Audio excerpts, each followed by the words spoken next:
ना जे सांबादिक सम्मेलन एक गुरुत्वपूर्ण सांबादिक सम्मेलन आमर थिला आमे प्रथम गोटे वार्ता देवाक चाहूलु जे उत्तर प्रदेश मान्यवर मुख्यमंत्री हिंदू जनमानसर प्रतीक सर्वप्रिय नेता योगी आदित्यनाथ जी केन्द्रापड़ा लोकसभा क्षेत्र को 23 तारीख दिन 10टा समय रे निश्चित कोइली आ सालेपुर मझाप जो कुलिया अच्छी कुलिया प्रांगण को आसुचंती से जनसभा उद्बोधन देवे ये आमर थिला जनसाधारण को निवेदन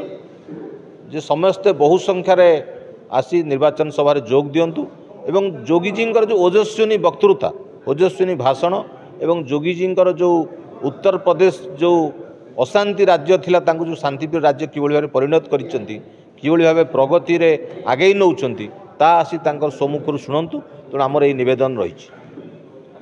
नहीं देखंतु निश्चित भाव में आमर विभिन्न स्टार प्रचारक एवं शीर्ष नेतृवृंद केन्द्रापड़ा को आसबे जेहेतु आमर एटी राष्ट्रीय उपाध्यक्ष निर्वाचन लड़ुचंती से बाबद आम पाखे सूचना हस्तगत है निर्दिष्ट सूचना निश्चित भाव में आपण मान जन नहीं से बाबद आम सम्यक सूचना देलु आम से बाबद गोटे निर्दिष्ट प्रेस कॉन्फ्रेंस करूँ एवं से अधिकारी मानकर मुखा एवं तालिका उभय आम खोलू आज गोटे नहीं समस्या से बाबद डिटेल्स आलोचना करवा आज एक